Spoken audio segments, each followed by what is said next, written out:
Hello, everyone. I work as a palliative care chaplain in New Jersey. For those who are not familiar, palliative care is a holistic approach to medicine for people who are experiencing life-limiting illnesses. It focuses on caring for the person as a whole, their physical pain, as well as their emotional and spiritual needs. I've been serving in this ministry for some years now. Near daily, I am at the bedside of someone who is dying or navigating a serious illness. Conversations in that space are raw, and though each person is on their unique journey, wrestling with their own questions and feelings, there are common themes I have borne witness to. Many of my patients engage in life review, which is exactly what it sounds like. Life review involves examining one's life, relationships, choices, and contributions, reflecting on its meaning. On some level, I would argue, each of you has engaged in life review, though it may not have been to the depth or with the weight of someone facing death. Many people take stock at least once a year as January 1st rolls in, reflecting on how the past 365 days went. There's often a blend to this that includes the peaks and valleys, the promotions, breakups, new babies, deaths, vacations, as well as the projection forward about what is hoped for in the coming year.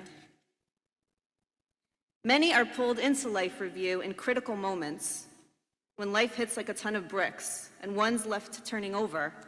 Am I happy? Am I living life how I want to be? Am I in alignment with my God or my spirituality? What have I done thus far? The brother in the reading of Luke raises an issue, something that seems to matter. His brother is selfishly hoarding the inheritance, and he wants what is due to him. He has an arguable case. It seems unfair and inequitable to be left with nothing when your brother is given everything. But instead of coming in with the gavel, Jesus responds that he's not the judge or arbitrator, roles that hold the responsibility of resolving legal disputes. He pivots to a lesson about greed, teaching that one's life does not consist of possessions. In short, he says, you could die today, and then what?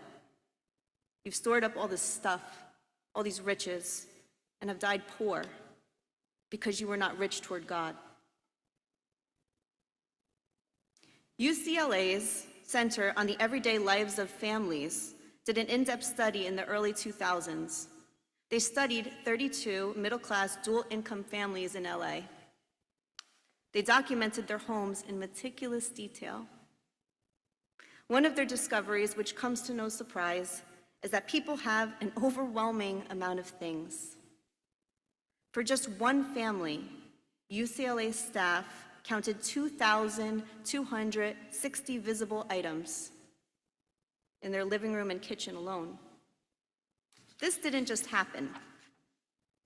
We as a society have moved from a people that have produced and bartered through the Industrial Revolution, through mass production, and to the globalization of manufacturing and e-commerce.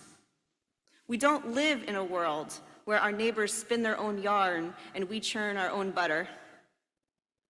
Now, I'm not saying that everyone needs to learn how to farm and weave, but I am wondering, now that we're here in the middle of 2,260 visible living room items, is it where you want to be?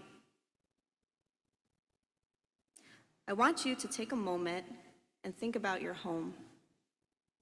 I invite you to close your eyes or relax your gaze and really visualize it. See yourself approaching the door, reaching for the doorknob. I want you to move to your living room and then your kitchen. Take in everything you see.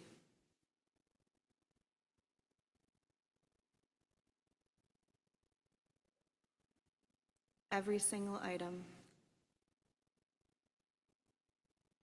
and all that it contains.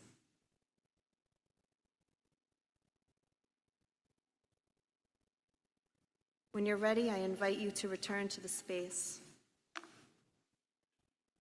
For some of you, your home may have a minimal aesthetic, but this also applies to you, because this exercise does not just address the physical possessions that possess us, but the things that take up mental space and distract us from the spiritual path. When I first heard of the term mental load, I thought, what a great descriptor. It refers to all the things in our mind that weigh heavy, the managing and anticipating of everything that needs to get done, the planning of meals for the week, researching summer camp options, scheduling appointments. And if it's not the 2,260 things or the mental load, it's the emotional furniture that takes up space. The limiting beliefs, anxiety, past hurts. As a mom to a 6-year-old boy, I am no exception to the physical and emotional clutter. I'm well acquainted with train tracks strewn along the floor, Legos, stuffed animals, piles of mail, random seasonal decorations. And I'm acutely aware of the stress that it brings me. So why do we continue to pour our money, space, and energy into these things? For some of these items, we perceive them as an extension of our identity. For others, we are sentimentally attached. No matter that we think it's ugly, we'll never use it, and there's nowhere to put it. So-and-so gave it to me, and now the item is linked to that person.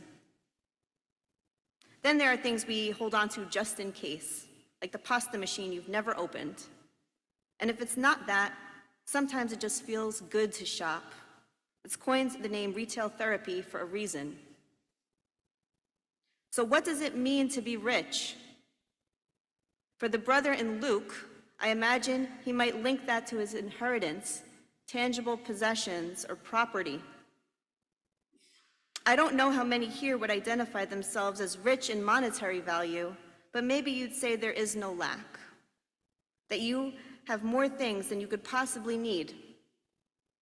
In the Dhammapada, the Buddha offers these words on things.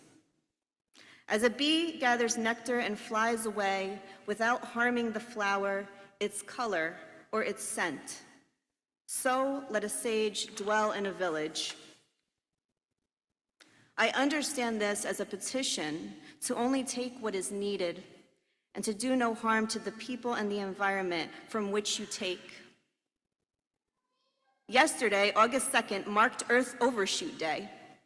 It was the date where our demand on ecological resources exceeded what the Earth can regenerate this year.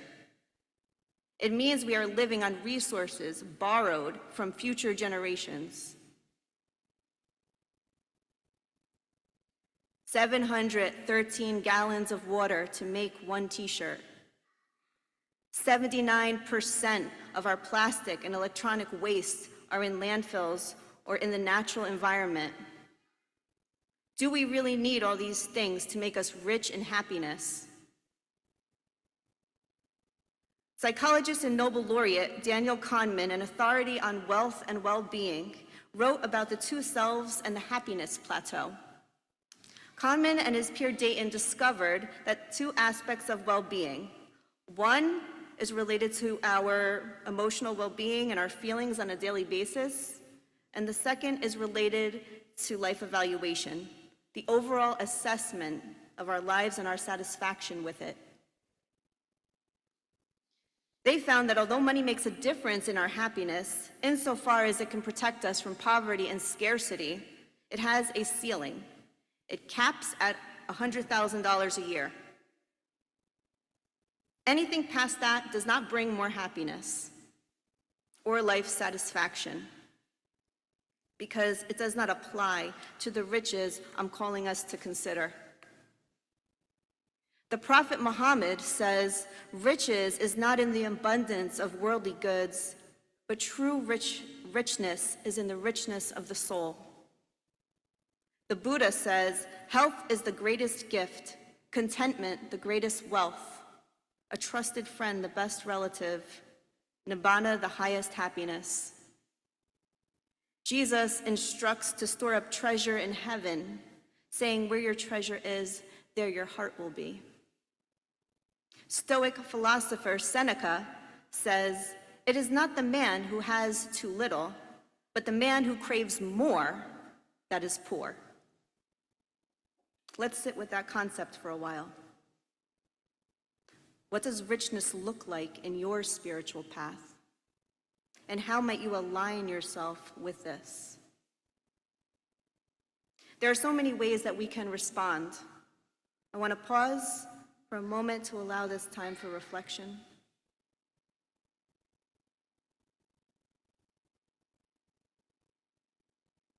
I encourage each of you to lean into what feels right for you. I also want to offer some modalities for those who are discerning. If you want to be rich in love, one response may be to silently wish a stranger happiness as you pass them by. Or if you want to be rich in freedom, you might practice non-attachment, working to release some of the physical items in your home. And if you want to be rich in justice, you might respond by speaking up for someone that is being treated unfairly, or taking ownership through apology if you have wronged someone else. About 2 weeks ago, I was caring for a patient that was going through tremendous loss. She was only 37 years old. As she spoke, I was struck by her faithfulness and conviction. Despite her grief and deep pain, she also was seated in peace. That peace came with alignment. She was connected to who and what she knew to be good and true.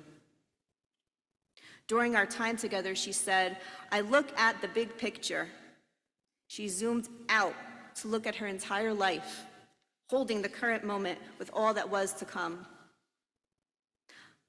My hope is that we too may zoom out, take stock of where we have been, where we are, and where we're going. That we may align ourselves with the riches that truly matter, so that we may feel contentment in today and peace in death.